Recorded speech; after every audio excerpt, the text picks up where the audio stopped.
Hi friends, నేను మీ Shravan Kumar speed maths in Telugu ఛానల్కి స్వాగతం. మనం అర్థమెటిక్లో 19 చాప్టర్లు కంప్లీట్ చేసుకున్నాం. ఒకసారి 20వ చాప్టర్ చూడండి. 20వ చాప్టర్ వచ్చేసి పడవలు మరియు ప్రవాహములు. సో ఇది కూడా చాలా ఇంపార్టెంట్. ఇందులో నుంచి ఖచ్చితంగా 1 మార్కు టీఎస్పీఎస్ ఎగ్జామ్లో కానీ ఏపీపీఎస్ ఎగ్జామ్లో కానీ ఖచ్చితంగా వస్తుందన్నమాట. సో పడవలు మరియు ప్రవాహములు అనమాట.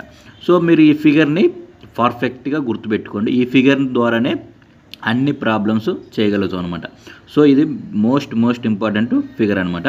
సో చూడండి, ఇలా మధ్యలో బాణం గుర్తున్నది నిలకడల నీటిలో పడవ వేగంని ఇక్కడ మధ్యలో బాణం గుర్తున్న దగ్గర రాయాలన్నమాట.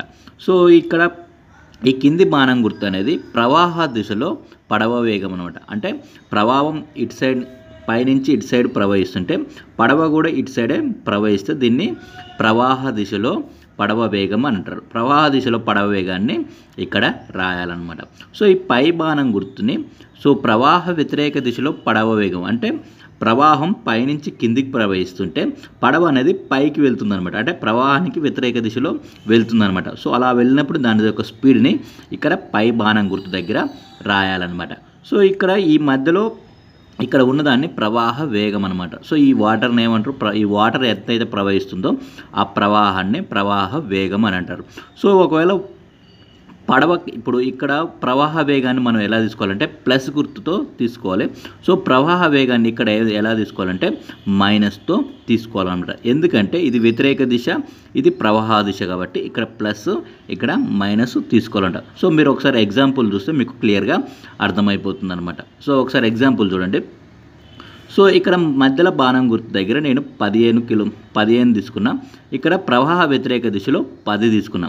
సో ఇక్కడ -5 ఏంటంటే ప్రవాహ వేగం అనమాట.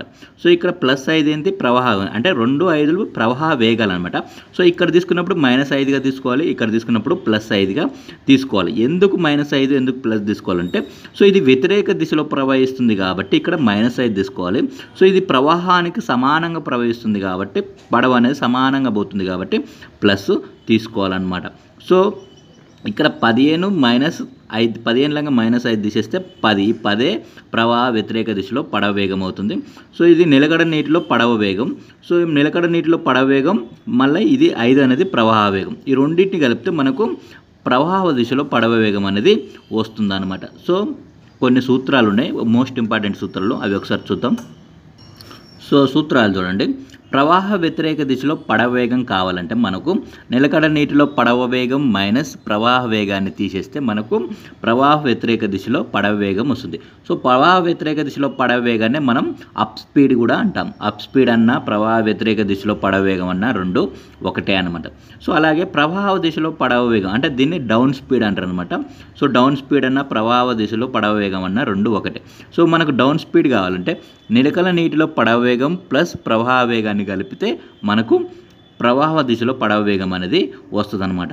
సో మనకు నిలకడ నీటిలో పడవ వేగం కావాలంటే డౌన్ స్పీడ్ అంటే వ్యతిరేక దిశలో పడవ వేగం, అలాగే అప్ స్పీడ్ అంటే ప్రవాహ దిశలో పడవ వేగం బై 2 చేస్తే మనకు నిలకడ నీటిలో పడవ వేగం అనేది వస్తుందన్నమాట. అలాగే మనకు ప్రవాహ వేగం కావాలంటే down speed minus up speed అంటే డౌన్ స్పీడ్ లంగా అప్ స్పీడ్ తీసేసి బై 2 చేస్తే మనకు ప్రవాహ వేగం అనేది వస్తుందన్నమాట. సో అలాగే ఇంకా 2 సూత్రాలు ఉంటాయి, అవి ఒకసారి చూడండి. సో మనకు డౌన్ స్పీడ్ కావాలన్నా అప్ స్పీడ్ ప్లస్ 2 ఇంటూ ప్రవాహ వేగం చేసినా మనకు డౌన్ స్పీడ్ వస్తుంది. అలాగే అప్ స్పీడ్ అంటే ప్రవాహ వ్యతిరేక దిశలో పడవ వేగం, ఇదేమో ప్రవాహ దిశలో పడవ వేగం, ఇదేమో ప్రవాహ వ్యతిరేక దిశలో పడవ వేగం కావాలంటే మనకు అప్ స్పీడ్ ప్లస్ 2 ఇంటూ ప్రవాహం ఏం చేస్తే మనకు డౌన్ స్పీడ్ వస్తుంది. అలాగే డౌన్ స్పీడ్ -2 ఇంటూ ప్రవాహ వేగం చేస్తే మనకు అప్ స్పీడ్ అనేది వస్తుంది అనమాట. సో మనం ఇందులో కొన్ని ప్రాబ్లమ్స్ ఒకసారి డీప్గా డిస్కషన్ చేసుకుందాం. ఒకసారి చూడండి. ఫస్ట్ క్వశ్చన్ చూడండి. ఒక వ్యక్తి పడవపై నిలకడ నీటిలో గంటకు 14 కిలోమీటర్ల వేగంతో మరియు ప్రవాహ వేగం గంటకు 1.5 కిలోమీటర్ గలదు. అయినా ప్రవాహ వ్యతిరేక దిశలో మరియు ప్రవాహ దిశలో దాని వేగం ఎంత అని అడిగినాం. మనం ఎప్పుడైనా ఫస్ట్ ఫిగర్ గీసుకోవాలన్నమాట. సో ఫిగర్ గీసుకుంటే మీకు క్లారిటీగా సింపుల్గా సాల్వ్ చేయొచ్చు అనమాట. ఇప్పుడు మనకు ఏ వాల్యూ ఇచ్చిండో ఆ వాల్యూస్ని ఈ బాణాల దగ్గర రాయాలన్నమాట. సో ఒక వ్యక్తి పడవపై నిలకడ నీటిలో గంటకు 14 కిలోమీటర్లు అంటే నిలకడ నీటిని సూచించే బాణం గుర్తేది ఇదనమాట. సో నిలకడ నీటిలో 14 కిలోమీటర్లు మీటర్లు అనమాట వేగంతో, మరియు ప్రవాహ వేగం గంటకు 1.5 కిలోమీటర్లు. సో ప్రవాహ వేగం అనేది ఈ మధ్యలో ఉంటుంది అనమాట. ప్రవాహ వేగం అనేది ఈ మధ్యలో ఉంటుంది. సో మనం ప్రవాహ వేగాన్ని పైన తీసుకుంటే మైనస్గా తీసుకోవాలి, కింద తీసుకుంటే ప్లస్గా తీసుకోవాలన్నమాట. సో ఇప్పుడు చూడండి, మనల్ని ఏమనుకున్నాడు, ప్రవాహ వ్యతిరేక దిశలో మరియు ప్రవాహ దిశలో దాని వేగం ఎంత అన్నాడు. అంటే ప్రవాహ వ్యతిరేక దిశలో అంటే ఇక్కడ వాల్యూ కనుక్కోమని అన్నాడు. సో మనకు ప్రవాహ వేగం ఇచ్చిండు, గంటకి ఎంత, 1.5 కిలోమీటర్లు. 1.5 కిలోమీటర్ అంటే 1.5 కిలోమీటర్లు అనమాట. సో ఈ 1.5 కిలో అంటే ప్రవాహ వేగం ఇక్కడ తీసుకునేటప్పుడు -1.5గా తీసుకోవాలి, అలా ఇక్కడ తీసుకున్నప్పుడు +1.5గా తీసుకోవాలన్నమాట. సో ఎందుకంటే మనకు ఏమేం కనుక్కున్నాడు, ప్రవాహ వ్యతిరేక దిశలో మరియు ప్రవాహ దిశలో దాని వేగం ఎంత. అంటే ప్రవాహ వ్యతిరేక దిశలో అంటే ఇక్కడ వాల్యూ, అంటే ప్రవాహ దిశలో అంటే ఇక్కడ వాల్యూ కనుక్కున్నాడు. సో ఇది 14 కిలోమీటర్లు -1.5. 14 కిలోమీటర్లంగా -1.5 పోతే ఎంత వస్తుంది, 12.5 కిలోమీటర్లు వస్తుంది.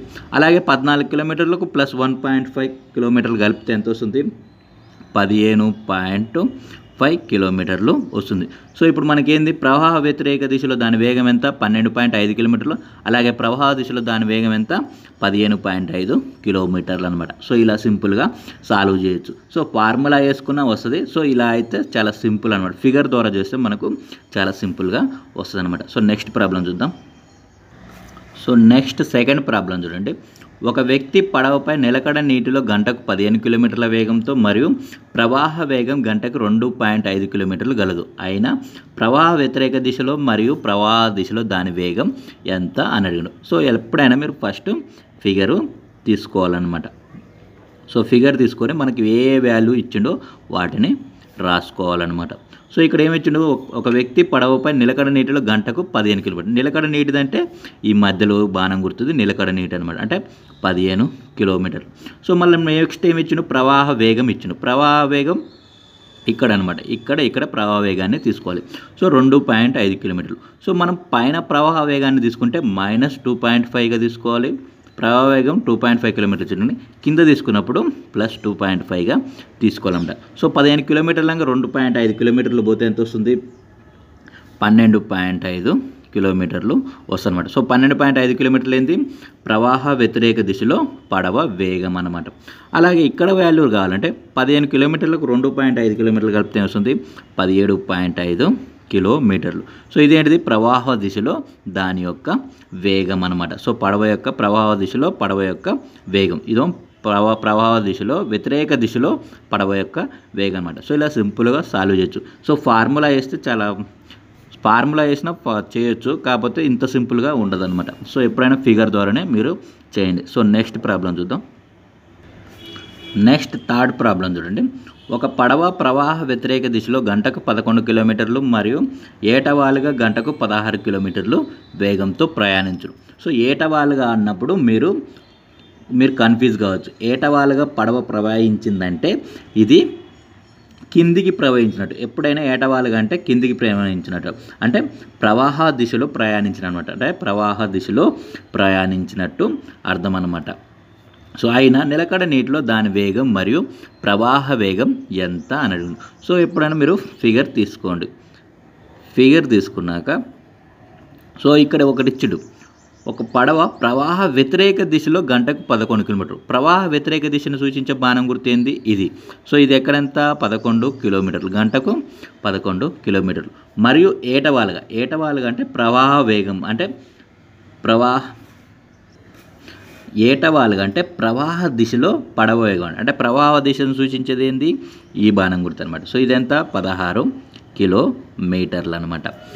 16 కిలోమీటర్ల వేగంతో ప్రయాణించు. అయినా నిలకడ నీటిలో దాని వేగం మరియు ప్రవాహ వేగం ఎంత.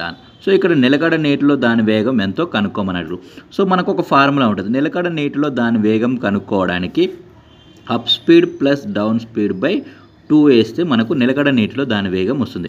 సో ఇక్కడ అప్ స్పీడ్ ఎంత, 11 కిలోమీటర్లు ప్లస్ డౌన్ స్పీడ్ ఎంత, 16 కిలోమీటర్లు బై 2 అనమాట.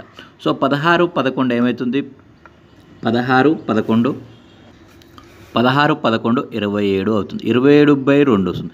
సో 2 1 2, 2 1 2, 2 3 6, పాయింట్ పెట్టుకుంటే 0 పెట్టుకుంటే 2 5ల 10 అంటే 13.5 వస్తుంది. సో ఇక్కడ ఎంత 13.5 కిలోమీటర్లు. నిలకడ నీటిలో దాని వేగం ఎంత 13.5 కిలోమీటర్లు. ఇప్పుడు మనల్ని ఏమైనా ప్రవాహ వేగం కనుక్కోమని అడిగాడు. సో ప్రవాహ వేగం ఇక్కడ ఏదైనా తీసుకోవచ్చు, ఇక్కడైనా తీసుకోవచ్చు. సో మనం ఓన్లీ ప్రవాహ వేగం కనుక్కోమన్నాడు. ఇక్కడ ఎక్కడ తీసుకున్నా మనకు ప్రవాహ వేగం సేమ్ ఉంటుంది అనమాట.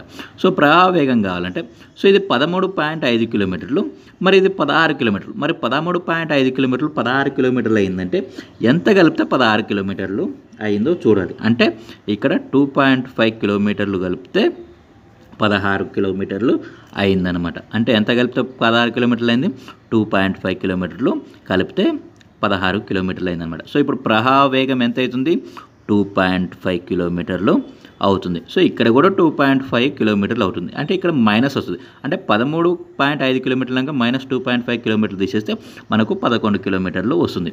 సో ఇప్పుడు ఏమేమి అనుకోమన్నాడు, నిలకడ నీటిలో దాని వేగం ఎంత మనకు 13.5 కిలోమీటర్లు, ప్రవాహ వేగం ఎంత 2.5 కిలోమీటర్లు అనమాట. సో ఇలా సింపుల్గా సాల్వ్ చేయాలన్నమాట. ఓకే ఫ్రెండ్స్, ఇది ఇవాల్టి క్లాస్. నెక్స్ట్ క్లాస్లో మళ్ళీ కలుద్దాం. Thank you friends, thank you for watching.